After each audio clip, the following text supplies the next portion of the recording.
इस expert panel के। चंदन, शुरुआत आप करिए, चलिए क्या ले जाना पसंद करोगे आप? बिल्कुल, देखिए मैं तो मोमेंटम की तरफ फोकस करूंगा और देखिए most of the capital market related companies में काफ़ी अच्छा मूवमेंट आया है, चाहे वो आप ब्रोकिंग की बात करें, एएमसी की बात करें या फिर डिपॉजिटरी और एक्सचेंज की बात करें। और मेरा ऐसा मानना है कि ये पूरा सेक्टर परफॉर्म करता हुआ नजर आएगा, चाहे आप 2 दिन की बात करें या फिर 2 साल की बात करें। तो अगेन कुछ काउंटर्स में डिस्क्लोजर रहेगा। मैं यहाँ पे HDFC एएमसी पे खरीदारी की सलाह देना चाहता हूँ। मेजर ट्रेंड पॉजिटिव है, 4-5 दिन का कंसोलिडेशन कंप्लीट हुआ है, परफेक्ट बुलिश कैंडल बना है। मेरे हिसाब से this is called a perfect marubozu candle की ओपन लो ऑलमोस्ट सेम है, डेज हाई के आसपास बंद हो रहा है, तो मोमेंटम कंटिन्यू रहेगा। 4430 के सपोर्ट से खरीदारी की सलाह रहेंगे। 4650 तक के टारगेट आपको HDFC एएमसी में मिलना चाहिए। HDFC AMC आज सुबह का स्पॉटलाइट वाला शेयर भी था। ये सुबह थोड़ा शुरुआत सॉफ्ट हुई थी, लेकिन दोपहर तक अच्छे गेंस इसमें 1% ऊपर ये स्टॉक का। गाबा सर, आप क्या कैरी करेंगे? मैं कैरी करूंगा अपोलो टायर्स। इसका सेटअप सही है, मोमेंटम भी है, ट्रेड करा है 508 के आसपास, स्टॉप होगा 505 ₹3 का, टारगेट होगा 515, तो 1:2 है। बिल्कुल अपोलो टायर्स अब मुंह मिलना चाहिए। 1:2 रिस्क रिवॉर्ड है भाई। अपोलो टायर्स गाबा सर को पसंद आता हुआ। मानस, BTST STBT? तो बिल्कुल BTST के लिए जाएंगे और भारत फोर्ज पे खरीदारी करने की राय रहेगी। स्टॉक लगातार 1550 में सपोर्ट ले रहा है और अब रिकवरी में 20 डे मूविंग एवरेज को रीगेन कर लिया है। तो भारत फोर्ज में खरीदारी करेंगे। 1579 का आपको स्टॉप लॉस लगाना है और 1660 के टारगेट सेट करने हैं। ओके, तो ये इस समय ट्रेड हो गई मानस की। अब राजेश सतपुते के पास चलते हैं, उनकी ट्रेड बाकी है। राजेश जी, आप क्या कैरी कर रहे हैं? अनुज, मैं अल्ट्राटेक को लेके जाऊंगा। मुझे लगता है कि अल्ट्राटेक सीमेंट की अगर बात करें तो बेहतरीन है, इनफैक्ट डेज हाई पे ये चल रहा है। तो 11,500 का लेवल थोड़ा सा कीन है, तो 11,450 का स्टॉप लॉस मेंटेन करे, लॉन्ग करे। मुझे लगता है इसका कल का टारगेट कम से कम होगा 12,000 के आसपास। तो 400-500 पॉइंट का स्विंग अल्ट्राटेक ड्यू दिखता है यहाँ पे, क्योंकि बहुत ही क्लीन ब्रेकआउट है। तो it's a buy in UltraTech. UltraTech में खरीदारी करने का कॉल। और अल्ट्राटेक देखिए क्या मूव्स दिखाता हुआ, दिन के हाईस पे समय ट्रेड करता हुआ।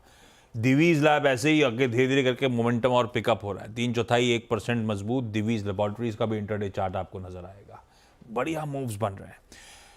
घुरांग सर से जान लेते हैं उनके रडार पे क्या। जियोजीत में भी तो कुछ BTST कराते हो क्या आप लोग? आपकी डेस्क कराती होगी या STBT कोई है क्या, या अदरवाइज पोजिशनली कुछ है क्या? नहीं, BTST STBT कराते हैं, लेकिन वो हमारे जो सीमा है उसके बाहर है, तो हम उस पर चर्चा नहीं कर सकते हैं। लेकिन हम बिल्कुल कराते हैं। लेकिन हाँ, विकल्प आपने पूछा तो विकल्प हम बना देते हैं। आपने वित्तीय क्षेत्र के ऊपर कुछ प्रश्न पूछा था। ICICI बैंक 1235 के आसपास मौजूदा स्तर है। ये हमें काफी अच्छा लगता है और बुनियादी तर्क के आधार पर हम यहाँ पर खरीदारी की राय देंगे। Okay, ICICI bank Gaurang sir का प्रेफर्ड आइडिया।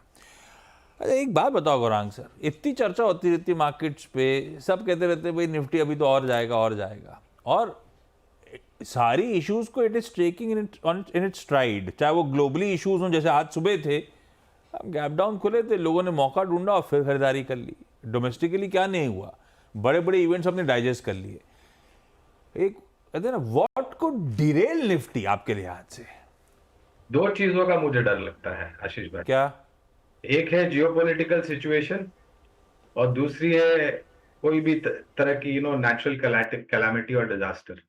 ये 2 चीजें हैं जो मुझे थोड़ा बहुत मुझे संकोच होता है कि शायद अगर ऐसी कोई दुर्घटना हो गई तो शायद उसको लेकर के बाजार में थोड़ी बहुत बिकवाली हावी हो सकती है और नीचे के तरफ के दायरे हो सकते हैं।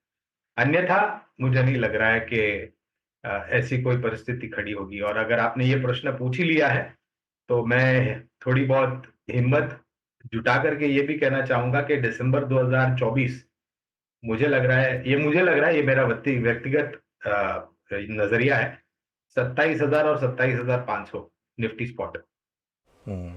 अच्छा आशीष, 17 और 18 सितंबर को होने वाली है फेड की बैठक।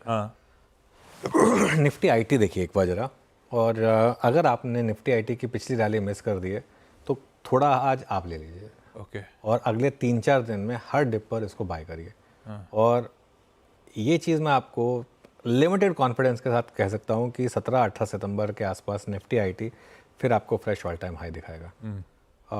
ये यूएस मार्केट में काफ़ी प्रेशर बिल्ड किया जाता है फेड के ऊपर। आपको याद होगा एक पिछली बार हमने एक व्यू लिया था कि जैक्सन होल में एक पॉजिटिव कमेंट्री आएगी, मार्केट उसको प्राइसिंग करने की कोशिश करेगा। अब ये 2-3 दिन मुझे लग रहा है कि यूएस मार्केट में 2-3 दिन की गिरावट होगी बस, उसके बाद यूएस मार्केट में भी अच्छी रिकवरी आएगी वापस, और वहाँ पर भी मुझे लग रहा है ऑल टाइम हाइज जल्दी आएंगे। और इसके लिए आईटी, आज भी आईटी का जो मूव है वो ख़राब नहीं है, मतलब लो से अच्छी खासी रिकवरी है यहाँ पर। तो इसके लिए 17 और 18 सितंबर को वो फेड की बैठक होनी है, और वो 19 को हम उसको रिएक्ट करेंगे, ऑब्वियसली एक्सपायरी होगी उस दिन।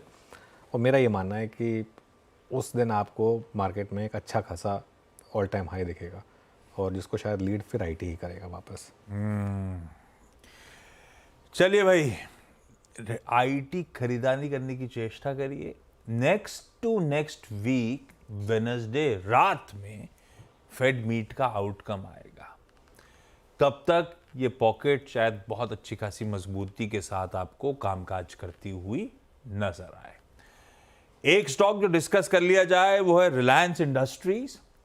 कल 5 सितंबर कल है, कल दरअसल वो बोर्ड मीट आनी है जिसमें बोनस इशुएंस, और बोनस का तो रेशियो भी दे रखा है 1:1 के बोनस इशुएंस पे बोर्ड विचार विमर्श करेगा।